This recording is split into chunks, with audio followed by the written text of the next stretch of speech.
थोड़े ही हैं। ये अभी लोकतांत्रिक देश है, अभी इसमें इस्लाम का शासन आया नहीं है, अभी शरीयत लागू नहीं हुई है। जब तक शरीयत लागू नहीं होती, ये दरिंदों वाली, ये भेड़ियों वाली, ये लकड़बग्गों वाली जो हरकतें हैं ना, ये कानूनी नहीं मानी जाती।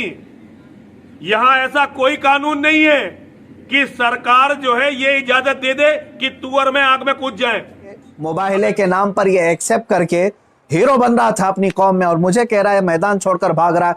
मैं इससे कहता हूं, आप सबको मालूम है ना, चंद दिन कबल ये दिल्ली के प्रेस क्लब ऑफ इंडिया में बैठ करके जहर उगल रहा था, हुजूर पाक सल्लल्लाहु ताला अलैहि वसल्लम की शान में गालियां बक रहा था।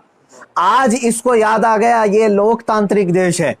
आज ये कह रहा है ये लोकतांत्रिक देश है, मौलाना क्या ऐसी परमिशन यहां मिलती है? तो खबीस के बच्चे, तुझे ये पहले मालूम नहीं था कि इस लोकतांत्रिक देश में किसी धर्म को गाली नहीं देना चाहिए? मलून नाजायज औलाद, तुझे ये नहीं मालूम कि लोकतांत्रिक देश में किसी धर्म को गाली नहीं दी जाती? जब तू देश के सारे संविधान का उल्लंघन करके जहर उगल सकता है, प्रेस क्लब ऑफ इंडिया में तुझे परमिशन दी जा सकती है, तो इस मुबाहिले की परमिशन क्यों नहीं मिलती? ठीक है, तुझे मैदान में नहीं मिलती, प्रेस क्लब ऑफ इंडिया तेरे बाप का है ना, जहां बैठ करके तूने गालियां बकी थी। मैं आज फिर से कहता हूं मुसलमानों, जरा बराबर भी अपने दिल में हल्कापन महसूस नहीं करना। मैंने ये अपने घर की बात नहीं कही थी, 1400 साल से इस धरती पर जमे हुए इस्लाम की बात कही है, और इससे बड़े और इससे सड़े भी आए, इस्लाम का कुछ नहीं बिगाड़ सकते। मेरे आका सल्लल्लाहु ताला अलैहि वसल्लम की जात पर अगर थूकता है तो ये सूरज पर थूकने के मानिंद है। इसका मुंह अभी चंद दिन बाद देखना इतना काला हो जाएगा कि इसके खुद चेले इससे नफरत करेंगे। हाँ, मेरा अकीदा मेरे रसूल पाक के लिए ये है, या रसूल अल्लाह तू घटाए से किसी के ना घटा है ना घटे। या रसूल अल्लाह, या रसूल अल्लाह तू घटाए से किसी के ना घटा है ना घटेगा, जब बढ़ाए तुझे अल्लाह ताला तेरा। को मुबाहिले का चैलेंज दिया था कि अगर तू अपने बात में सच्चा है तो आजा, सामने आजा और देख लिया जाए, पूरी दुनिया भी देख लेगी कि एक मर्तबा हम सामने बैठ करके मुबाहिला कर लें। मुबाहिला जानते हैं, अभी जो सबको पता हो चुका है, उनकी जुबान में अग्नि परीक्षा। मेरे इस चैलेंज को उसने स्वीकार किया था, एक्सेप्ट किया था, लेकिन ये भी मैं बता दूं कि क्यों एक्सेप्ट किया उसने। वो बिल में बैठा हुआ चूहा, उसे मालूम था कि गवर्नमेंट इस तरह करने की इजाज़त देती नहीं, इसलिए वो अपने कौम में हीरो बनने के लिए इस तरह की चैलेंज को एक्सेप्ट तो कर लिया।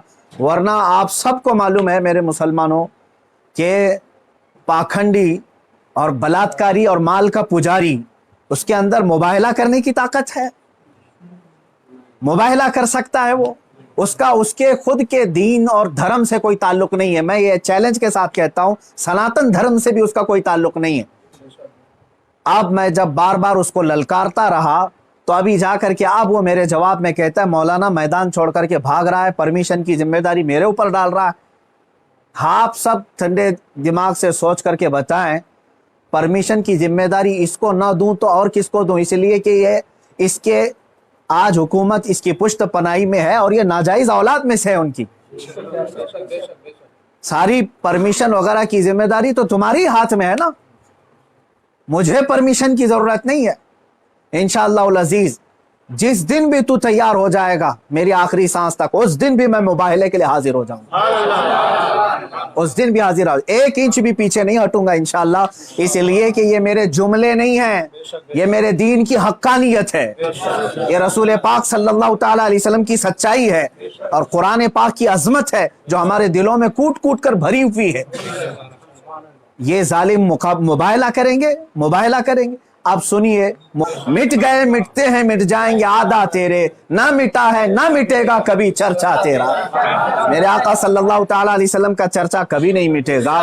हाँ, अब सुनो मेरे अजीजों, इस खबीस मलून ने चैलेंज को एक्सेप्ट करके अपनी कौम में हीरो बनने की कोशिश की थी।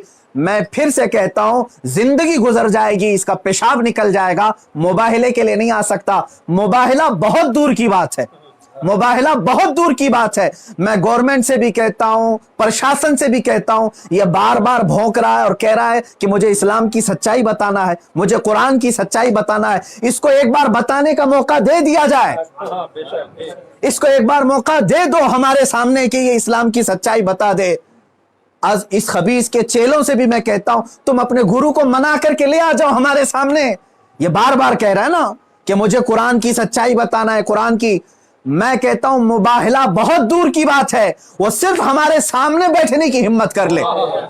जिस दिन वो सामने बैठे और इस्लाम की सच्चाई बताने की बात करता है, कसम रब्बे जुल जलाल की, कसम रब्बे जुल जलाल की, जितनी बातें उसने मेरे नबी की शान में कही हैं, एक बात वो साबित कर दे, उसी दिन मैं अपनी गर्दन देकर के आ जाऊंगा इंशाअल्लाह। मैं वहीं पर अपनी गर्दन देकर के आ जाऊंगा। ये सारे उसके चेलों से भी कहता हूं, तुम जुमलेबाजी कर रहे हो। और इस चैलेंज के बाद अब सोशल मीडिया में बरसात के मेंढक की तरह बहुत सारे आ गए, मौलाना का चैलेंज हमको भी एक्सेप्ट है, हमको भी एक्सेप्ट है। तुम क्या समझ रहे हो, गुडी गुडे का खेल खेलने जा रहे हैं हम? ये कोई खेल खेलने जा रहे हैं? तारीख पढ़ लेना, पता चलेगा तुम्हें मुबाहला कहते किसे हैं। अजीजान गिरामी वकार, आज दिल जल रहा है इसलिए मैं अर्ज कर रहा हूं, ये मुकाबले में नहीं आएंगे। फिर भी मैं कहता हूं, ये 17 रमजानुल मुबारक 30 अप्रैल आने तक ये जितने चेले भौंक रहे हैं, इसमें एक रामपाल का एक शिष्य है, कोई शागिर्द आया है, वो कहता है मोहम्मद आखिरी नबी भी नहीं है सल्लल्लाहु अलैहि वसल्लम। माअज़ल्लाह। ऐ मुसलमानों, इसने खत्मे नबुव्वत पर भी डाका डाला। वो कहता है रामपाल आखिरी नबी थे, मैं साबित करता हूं और चुनौती को स्वीकार करता हूं। ये सारे पाखंडी एक साथ आ जाएं, एक साथ आ जाएं। और गवर्नमेंट से फिर मैं कहता हूं, अब ये बात बहुत बढ़ चुकी है, मीडिया वाले भी मजाक ना समझें, इनको साबित करने का मौका दें और हम हानि के लिए तैयार हैं।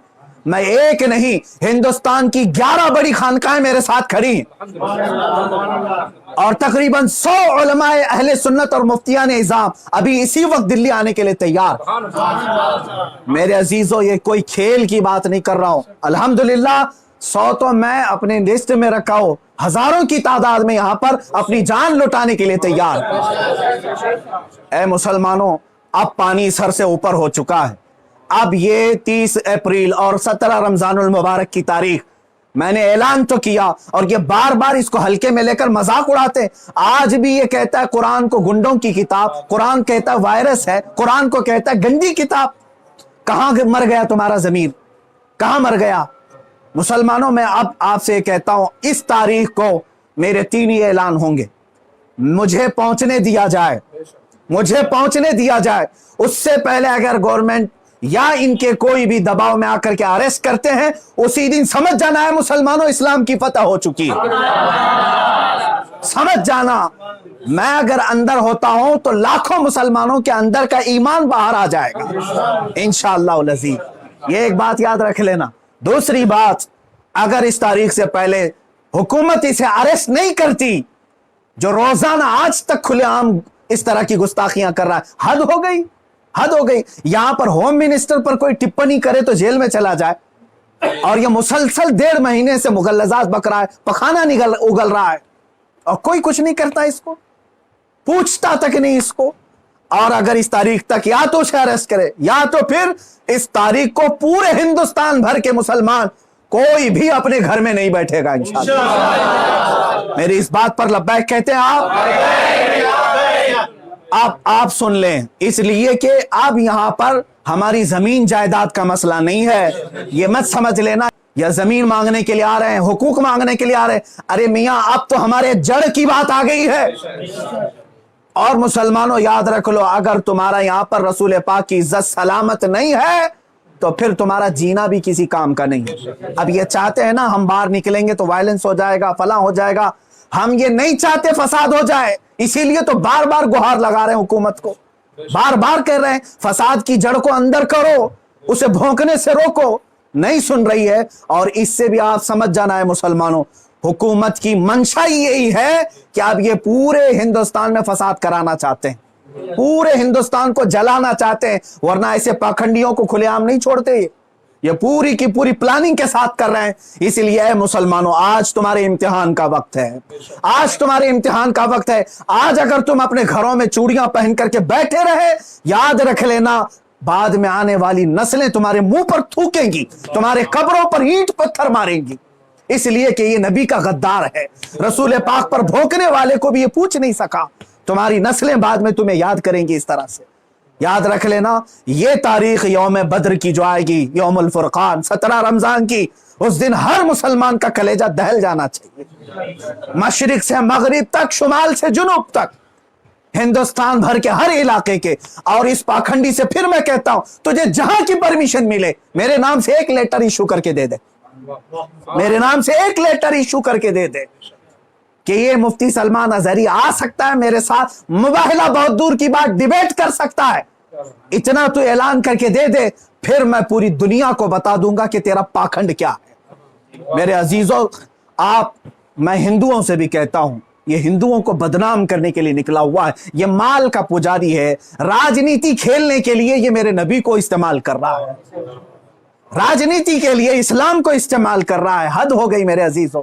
मैं हुकूमत से कहता हूं, अगर तुम्हें दुश्मनी है ना मुसलमानों से, लो हम सब की जाने और मार डालो, हमारे नबी पर ना भोंको, इस्लाम के खिलाफ आवाज ना उठाओ। इतनी गलीज बातें वो बक गया। मुझे बताओ, पूरे हिंदुस्तान के मुसलमानों ने कभी हिंदुओं के देवी देवताओं को छेड़ा आज तक? मुझसे सुना आपने कि हम गालियां दे रहे हैं उनके देवी देवताओं को? यह हमारी तहजीब है जो हमें इस्लाम सिखाता है, यह हमारे अखलाक है जो हमें इस्लाम सिखाता है। इसका जहर देख करके पता चलता है कि इसका कोई दीन और धर्म नहीं है। धर्म में रहने वाला ऐसी जहर नहीं उगलता।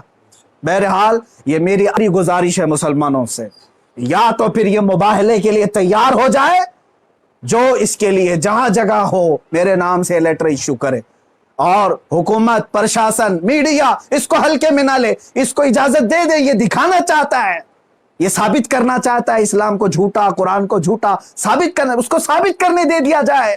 अगर वो साबित किया, और अगर नहीं साबित कर सका, तो फिर याद रख लेना, सुबह कयामत तक तुम्हें पहचाना जाएगा, सुबह कयामत तक तुम्हें पहचाना जाएगा। अजीजान गिरामी वकार, ये मुबाहले की बात चलती रहेगी और मेरी ये चुनौती बरकरार रहेगी। वो कहता है मैदान छोड़ करके भाग रहा है, तू क्या समझता है कि तेरे जैसे पाखंडी हैं यहां पर? अल्हम्दुलिल्लाह हम हुसैनी हैं, अगरचे आल में ना हो, लेकिन हुसैनी किरदार हमने बचपन से सुना है। अरे हमारी माँ ने हमें गोद में हुसैन आजम के करबला की दास्तानें सुनाई। हम मात नहीं खा सकते, सर कटा सकते हैं, लेकिन सर झुका नहीं सकते इंशाअल्लाह अज़ीज। ऐ मुसलमानों, अपने जज्बों को बेदार रखो। कोई ये कहता है अगर कि ये जज्बात को भड़का रहे हैं, उससे सिर्फ ये कह देना जज्बात का नाम ही जिंदगी है। अब अगर नबी के नाम पर जज्बात नहीं बेदार हुए तो इससे बेहतर है कि तुम मर जाओ, सो जाओ। आप याद रख लेना, ये हुकूमत से भी मेरी गुजारिश है, अपील है, तुम वैसे भी मारना चाहते हो ना, हम आ जाते हैं। बाहर घुट घुट करके मरने से बेहतर है कि हम नामे मुस्तफा पर निकल करके मौत को कबूल करने को हम तैयार हैं। यूं भी तो किसी दिन हमको दुनिया से तो जाना है।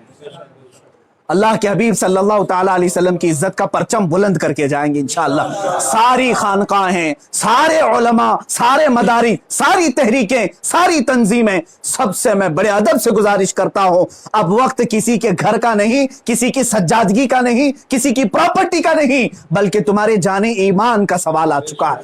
तुम्हारे ईमान की जान रसूलुल्लाह का सवाल है। लिहाजा आप सब एक साथ मिलकर के आवाज उठाएंगे, या तो फिर इस पाखंड को रोकेंगे, या तो फिर हम इस जमीन पर बाकी नहीं रहेंगे। तो आखिर दावाना अनिल हम्दुलिल्लाहि रब्बिल आलमीन।